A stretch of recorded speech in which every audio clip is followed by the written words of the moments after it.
Kangaroos on three, 1, 2, 3. Kangaroos!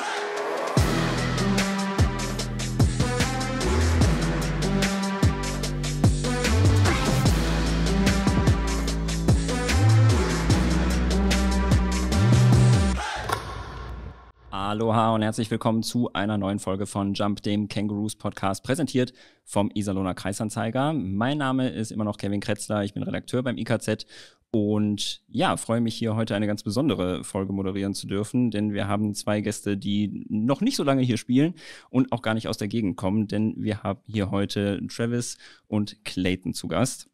Die beiden sprechen natürlich nur Englisch, deswegen wird auch diese Folge hier auf Englisch sein.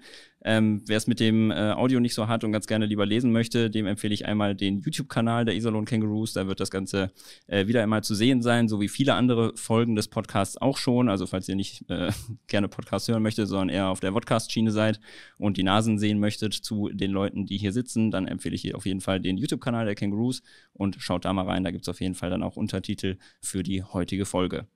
Und damit würde ich dann jetzt auch ins Englische switchen.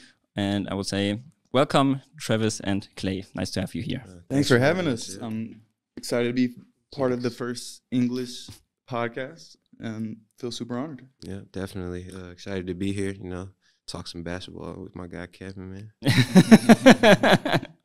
Huge compliments from the start. I like that. We have a tradition here. We start by looking into the past of the players that are here. And the first question that I have is, who was the first guy to bust your butt when you started your professional career, and what did that person do to you? Oh, man, that's tough. Yeah, your professional career is not that long since you come from college, right, Travis? But I would say he didn't really like, you know what I'm saying, go crazy. But I'd say Dante, the first game here against the Sixers, like he really showed, you know what I'm saying, okay, like, all right, there's veterans at this level that, you know the game at a different speed. And he's actually from my hometown, so it was crazy to play against somebody, you know, from where I'm from. So. But you didn't know him prior to the game? Not really. Like, you know, coming back from home, like sometimes like you play against people, but you don't really get to like talk to them, or like you don't really know like them for real. So I got to know him over this year, like just through playing out here. So it's pretty cool. So, yeah. All right. I would say Dante. Even though he didn't get me that good, you know, it was an okay game. It was an okay game. Clayton, what about you? Do you remember who first busted your butt? Yeah, I feel like a lot of guys are very talented when you get over here and start playing professionally. I remember my first year in Iceland, specifically, we played a top team, and they had a guy, Jeremy Smith. He was more of a forward, but I remember specifically leaving the first quarter, we go into the huddle, and they had 32 and we had 6, and he had 20 points in the first quarter. So he was nothing you could do. His name's Jeremy Smith. He's playing in Austria right now, but he's a very good player. But it sounds like he busted your team and not really you specifically. He was doing everything. So he was guarding me on defense. On offense, I tried to guard him a handful of times, and it was nothing you could do. He was having a great game, and you know he shut our whole team down. So took care of everybody. Damn. Yeah, no, he's a very good player. Sounds like a nightmare game. Yeah. Or a nightmare quarter, at least. It ended up being a nightmare game as well. Damn. But that's how it goes sometimes. You just said you played in Iceland before, and Travis, you were a D1 college player before you chose to come here.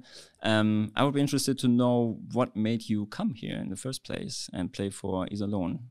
Clay, maybe you want to start. Yeah, I mean, I spent 1 year in France and 2 years in Iceland, and kind of just made a decision with my family. My dad, he played here in Germany when I was a kid, so I have 2 brothers born in Germany. And, I just wanted to kind of follow in his footsteps, and he had great times over here. My uncles also played over here for a handful of years. They loved it. So just following their footsteps and trying something different. But you weren't born when they played here? Or no, I was born in San Francisco, and I think, you know, maybe when I was 2 years old, something like that, I came out with them to Germany. For a short period of time, I guess. Maybe handful of years. Oh. Handful of years, yeah.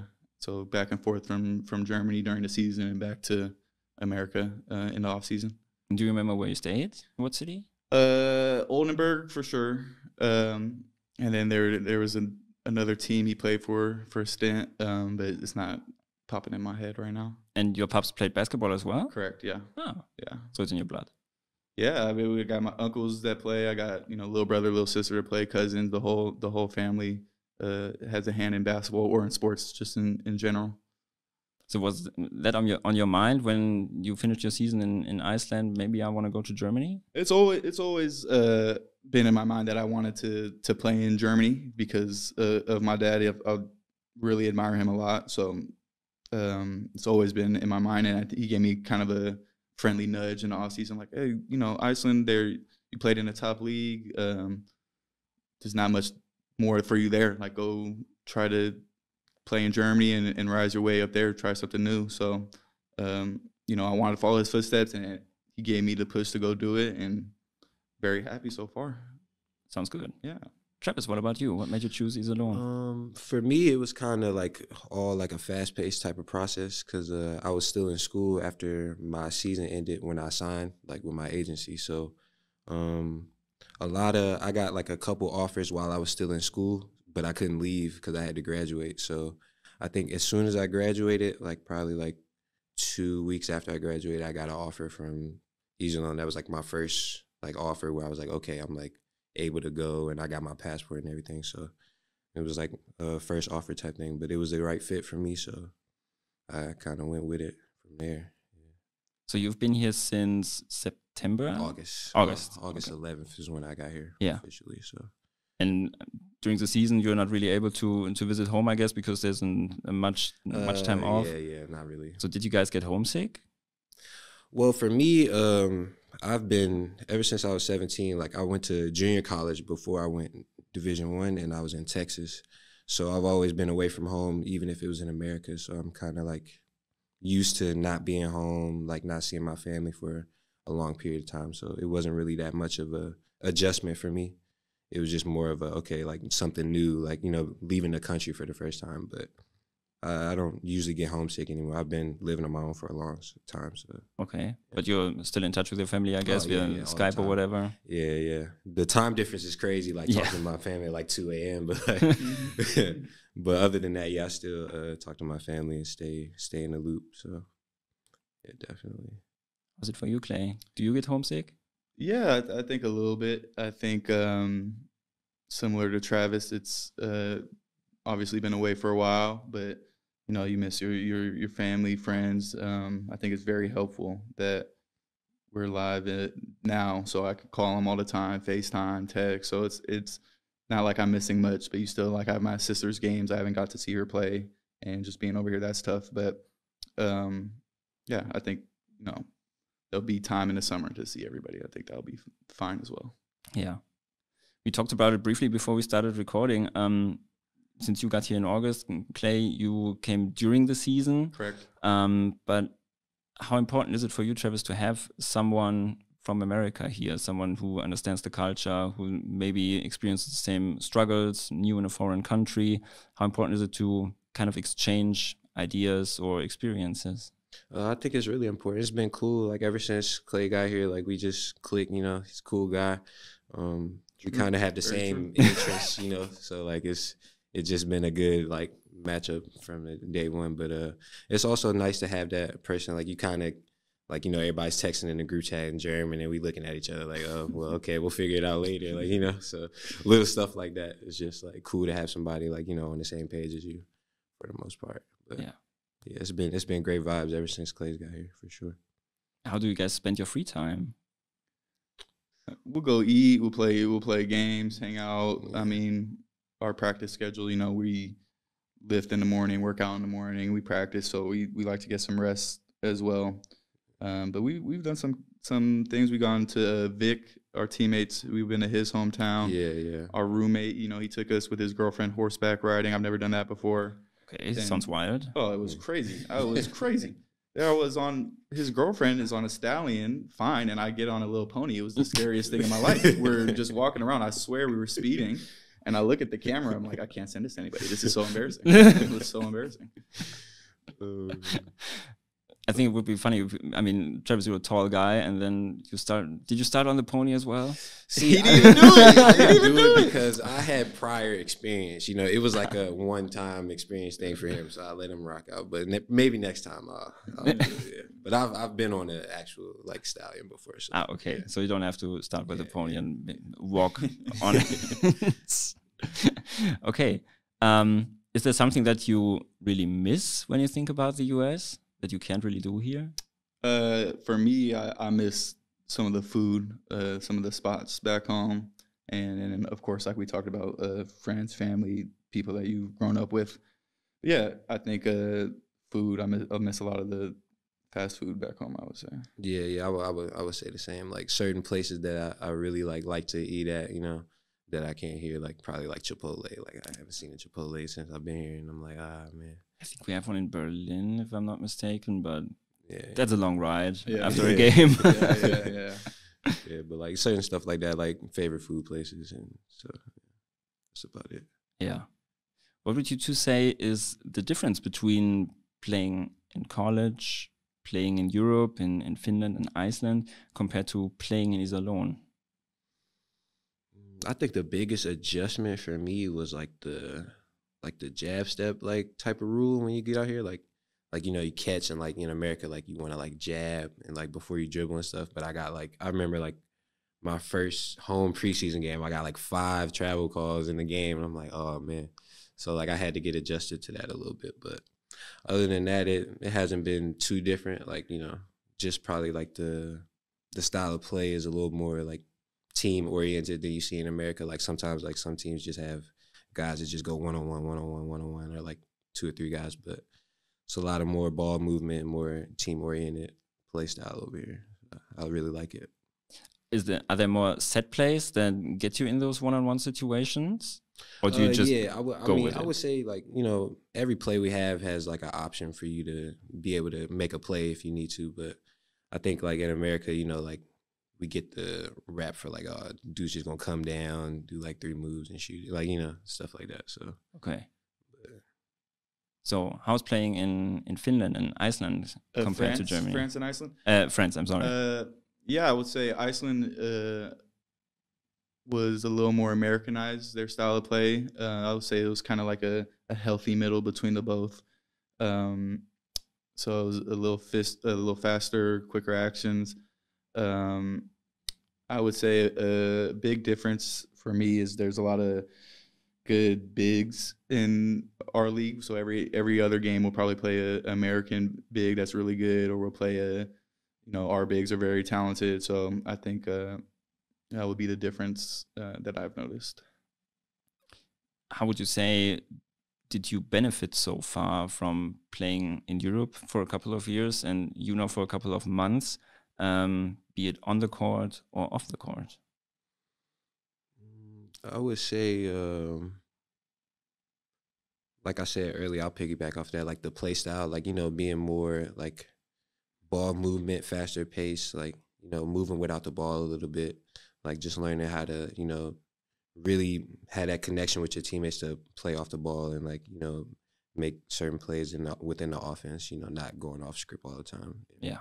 That was something that really helped me with my game, especially over this year. Yeah, for me, I'll go more off the court. I think it's just amazing to experience different cultures and like even something as little as like a kebab. I never had a kebab until I went to Iceland and blew my mind. It was crazy. I was like, oh my gosh. So I'm like, I'll look for a kebab spot back home. But yeah, different cultures and different ways that people interact in different countries, I think has been super cool and eye-opening, and something that not a lot of people back home get to experience. Even like we're living here, but like people don't even get to visit a European country. So, I mean, it's a story that, I'll be able to tell my kids, and I lived in Germany, I lived in Iceland, I lived in France, did that. So I think it's been a wonderful experience, like super helpful. Is that something that you want to take advantage of more often as your career progresses, see more of the world? That's not on the forefront of my mind. I really love basketball. I love playing. I love competing. And I think that's more where I lean, like try to be more competitive, try to get in better leagues, and I would lean more towards that than visiting. But I think it's a super amazing side benefit, like with this, chosen occupation. Yeah. What did you say, Travis? I would kind of go in the same direction as that, but more so it's just like, like you said, I love the game. So it's like wherever I get the opportunity to play and it's like, okay, I like this fit for me, then I'm going to go with it, just because, I'm doing what I love to do. So no matter where I'm at, yeah, like, I'll be good. For those who actually watch the game, Clay, you have a knack for grabbing offensive rebounds, even though you're mostly the smallest guy on the court. Sometimes, yeah. It feels like you get a lot during the game. I checked the statistics. I think it's 1 per game. It feels like 5, at least. What makes you so successful in that aspect of the game? Yeah, I think I spent a lot of time growing up rebounding for my dad, my brother, my sister. So we always, every day, go work out, shoot together, sister, brother, dad. So I think that many reps of just seeing the ball come off the rim, you kind of, my dad would, if he was not in a great mood, sometimes get mad at you if you like the ball bounce. So you have to get used to like just grabbing the ball, grab the ball, grab the ball.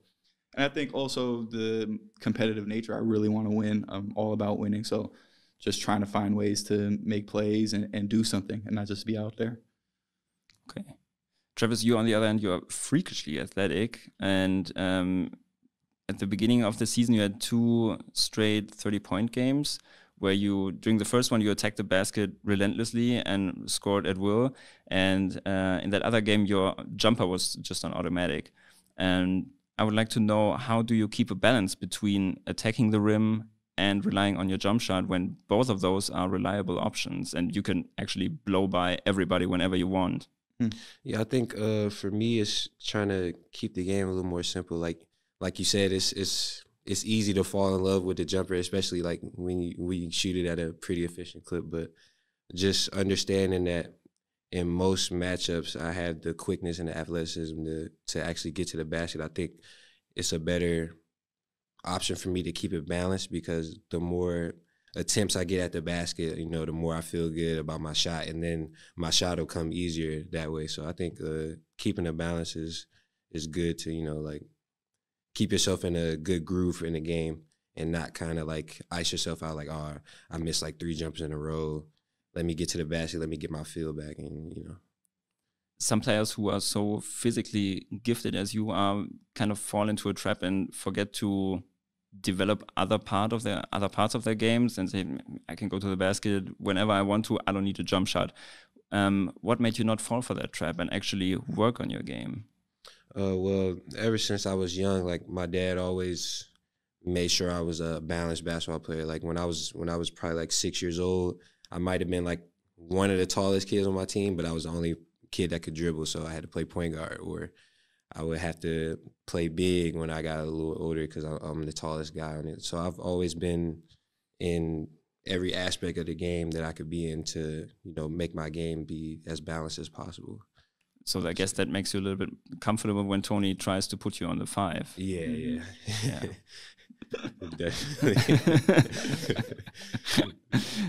Clay, you also get a ton of steals out there. I think it's almost 3 per game, which is absolutely nuts. Mm-hmm. And when Joe said on the couch, he said that you gamble a lot and that he would never do that because it's way too risky. Yeah. But you are pretty efficient at it, I think, and he actually admired how often your plan works. Yeah. What do you see out there? What makes you so gifted? I wouldn't say gifted. I would just say similar to the rebounds. I just want to, when I'm on the court, I really want to make a play. Like don't want to just be out there running back and forth. Like I want to make a play to help us win.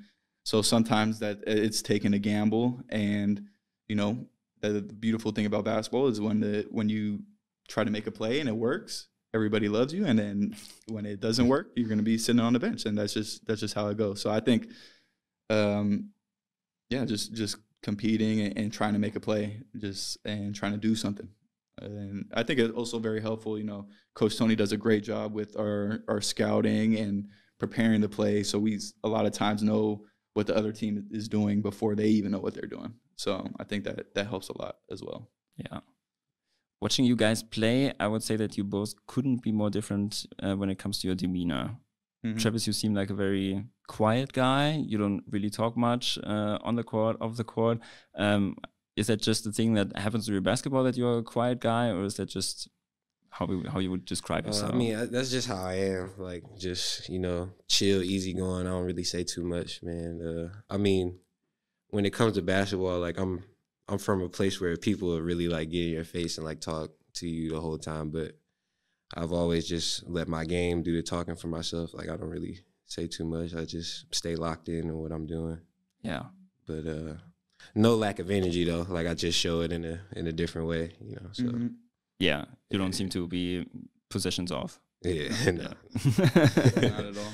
Like Clay said, I'm trying to win, man, at any means necessary. So yeah, Clay, you're totally different. I think you're talking the entire time, whether it be to the refs, the fans, or your opponent. Yeah. Are you a big trash talker? Because you're always so quiet, I can't really tell what you're talking about. It seems like you're in the face of everybody. Yeah, I think that's true. I think, yeah, I like to talk. I think it's a lot of fun, and I think sometimes you could tell when you play somebody and you're talking to them if it's affecting them or not. And yeah, I don't shy away from talking for sure. I think similar to Travis, I grew up in a big city, and when you play, people talk, and unlike Travis, I had to talk back. I didn't have the game to just let it show, so I had to say something back. But I remember, like, with my brothers, we go play pickup, and you're talking, and then you're on the drive home, like, yeah, wasn't that so funny what I said to him? And I was calling him so trash. Like, wasn't that, I got him good on that one, didn't I? And so that's just part of how I played growing up, was like that. Is there a back and forth during the game? Because it seems like you're the only one who's talking, but there's no feedback.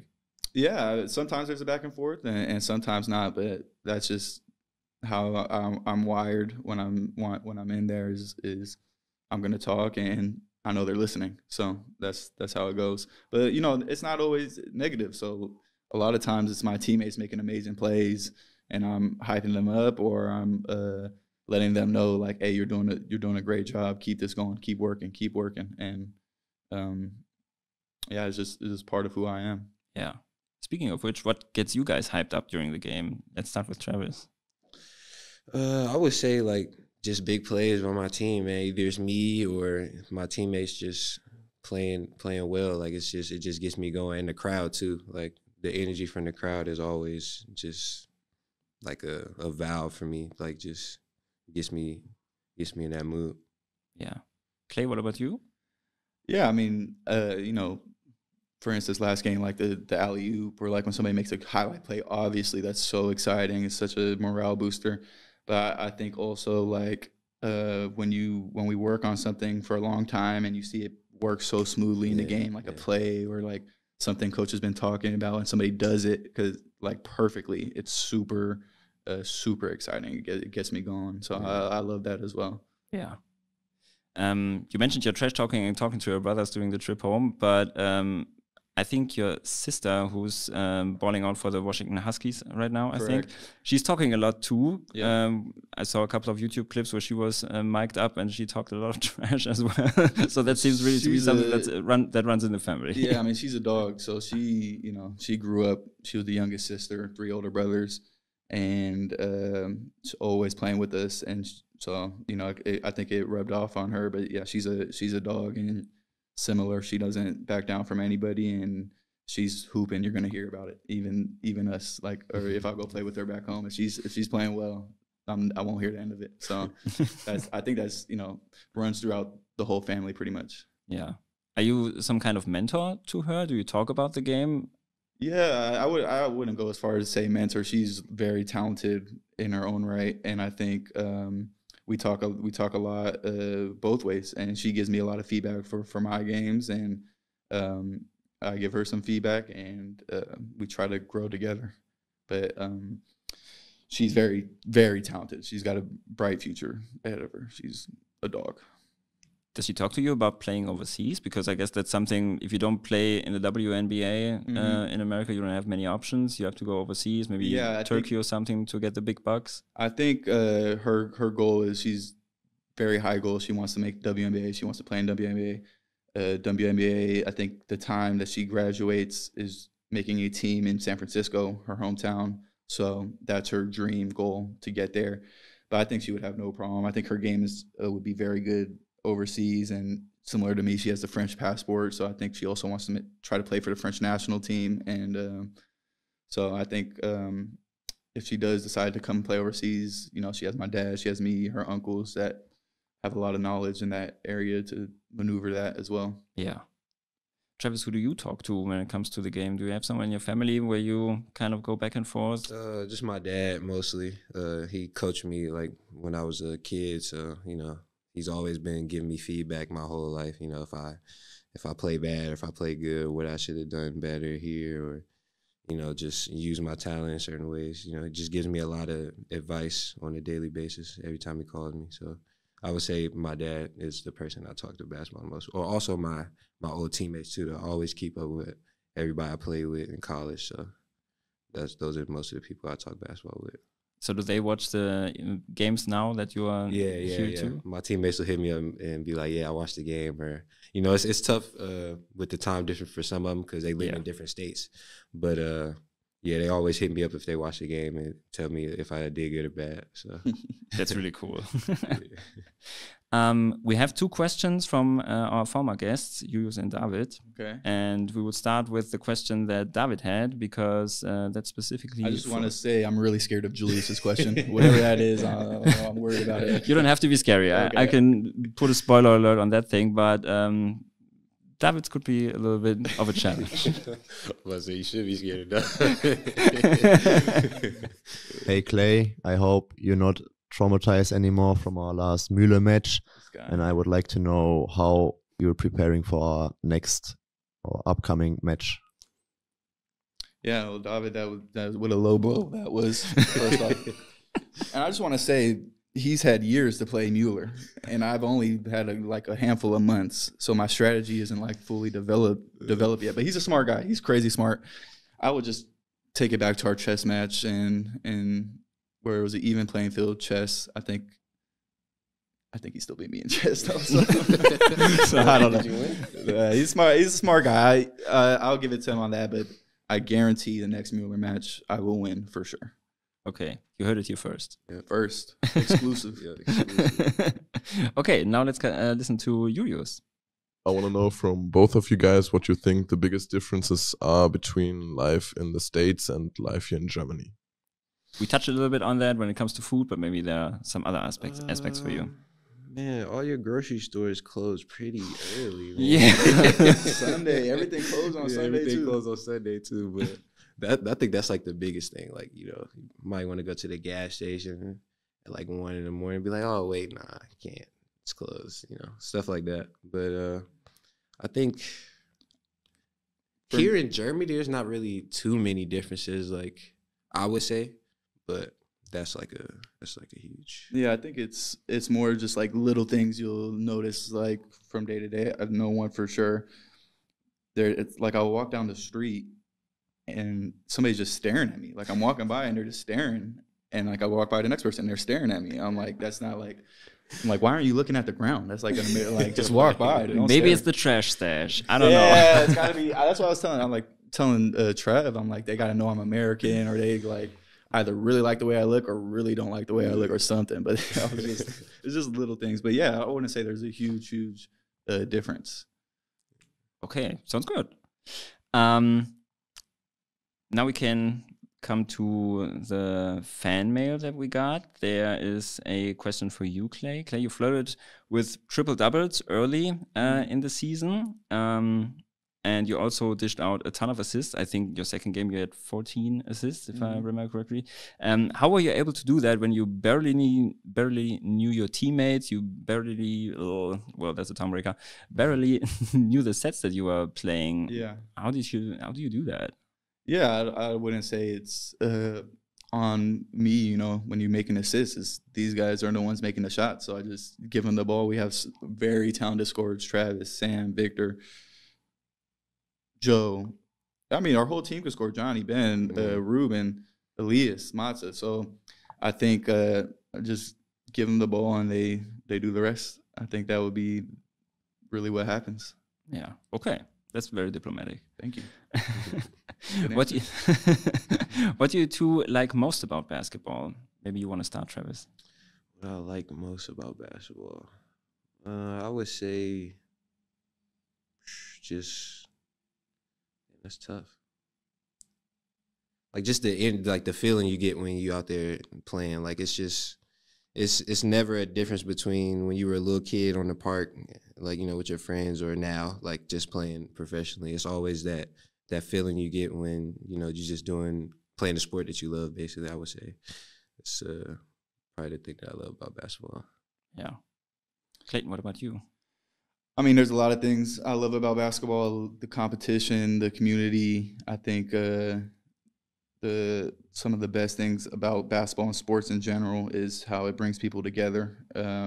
And, you know, you could go anywhere across the world and you find a gym. It's a common language. If there's a basketball gym, basketball court, you don't need to talk to you could understand each other on that level. So I think that's super awesome that, you know, I would probably say 75%, 80% of my friends are through basketball. You know, I spend a lot of my time with my family playing basketball, watching basketball. So I think it just, for me, it brings me closer with the people I know. All right. We got this question a lot. I know you probably won't answer the way that everybody wants to hear because there are a lot of factors in it. But can you imagine staying in Germany or at least in Europe? I could definitely imagine staying in Germany. I've liked it here since I've been here. You know, I like the culture. I like the food, man. Food is great. No Chipotle, but otherwise. But no, it's been a great experience. I definitely wouldn't mind staying in Germany. Even staying in Iserlohn? Hey man, you never know. What about you, Clayton? Yeah, I've loved my experience here since I've gone here. So I think would have no problem staying in Germany or obviously in Europe. But yeah, it's been a wonderful experience. Great people. Like, I love all my teammates are so interesting, funny, like great to be around. Great guys. Community is nice. Every time we go to school or I see a little kid around the community and they come up, it's super awesome. So I think I've had a great experience. Like, here, it's nothing here that made me go like, oh, I got to go back to America. I'm never coming to Europe again. It's been great. So it's been super fun. Yeah. We already touched on that a little bit, that there are not really many differences between life in America, life in Germany. But was there some kind of culture shock when you first got here?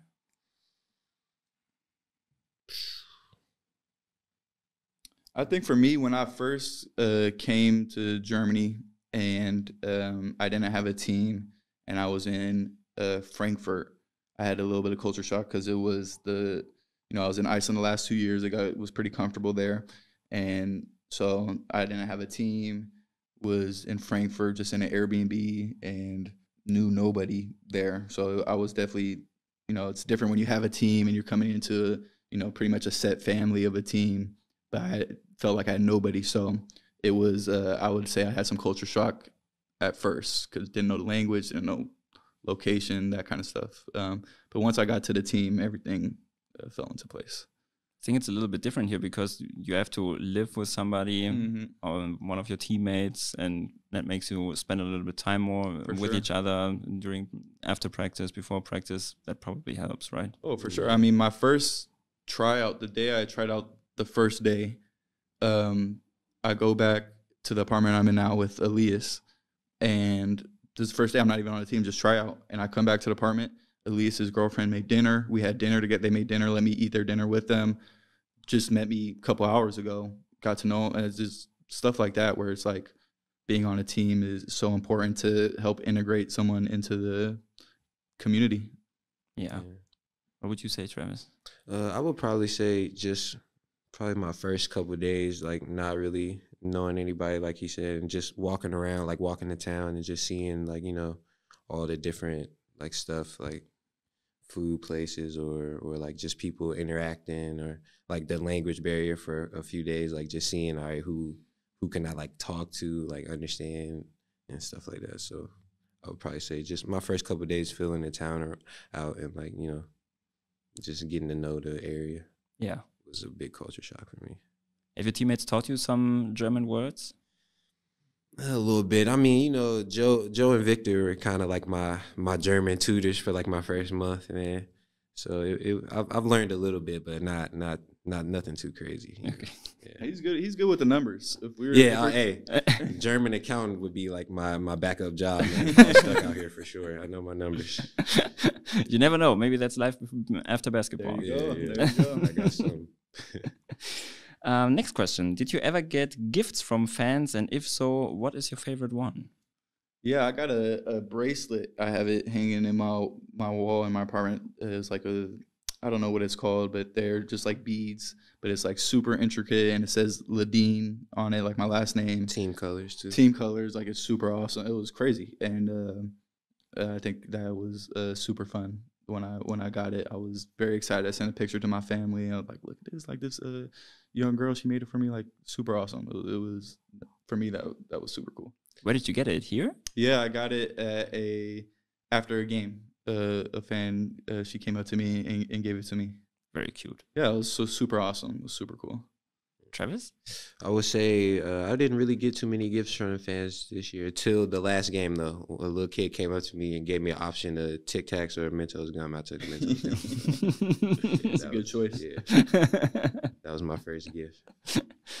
The next question for Clay is a little bit mean. When will you start hitting your threes again? You were in a little slump. Yeah, it's a good question, man. It's been tough. It doesn't seem like I can throw a ball in the ocean. But that's part of the process, and it's part of the game. Kind of what we talked about earlier, where it's just you gotta make plays. So the beautiful thing about basketball is if you make it, you're gonna stay on the court and you're gonna go for the next one. And if you miss a couple, that's, you gotta try again. And that's one thing I won't do is stop shooting, is because, like we talked about, the competitive nature, and I want to be out there making plays. So I'm gonna, to a certain extent, keep trying to make plays and make shots and shoot. And that's all you could do is just get the next one up, and hopefully it falls. Yeah. Travis, where did that bounce come from? I couldn't tell you, honestly. I mean, I was a dual sport athlete growing up, so I played football and basketball, so did a lot of early age weightlifting, so maybe that helped a little bit, but most of it's just, out of thin air, man. It's just natural. Clay, who's your favorite NBA player? My favorite NBA player is Steve Nash all time. So there's a little he was really hitting his stride when I was growing up, and I thought he was awesome. I think there's some similarities. Yeah, well, I mean, Steve Nash was a two-time MVP, but he was. You're still young. Yeah, very true, very true. But I really loved the way he played, super fast, great shooter, found people when they're open. So I think I really love the way he played. Yeah, I think you do that too. You like the fast pace. I do like the fast pace. I do like to pass. So I think there's definitely some similarities for sure. Yeah. Travis, last question. What is your vertical? The last time I was officially measured for my vertical was in college, so 38. Yeah. Damn. Must be nice. Yeah. We don't know what that feels like. Never been that high up. But you can dunk it, right, Clay? Yeah. He's gotten some dunks, man. He don't want to show it in the game, but if we in warm-ups, he get a couple up there. Yeah. It's kind of embarrassing because we're in warm-ups, you got Travis doing 360s, you got Malik doing a windmill, you got these other guys dunking, and I'll just like barely put the ball in the basket, and everybody's going, "Oh my God, no way!" Like, bro, come on. It's a world wonder. Yeah, it's a little bit embarrassing, but yeah, I'll get a couple dunks in the warm-ups maybe. Would you try it in a game? I think No. Come on, man. We up 20, fast break by yourself. Yeah, come on. I would shoot the 3. 1 or 0, shoot the 3, obviously. That's the only logical choice. Next up, bench warmer. There you go. There you go.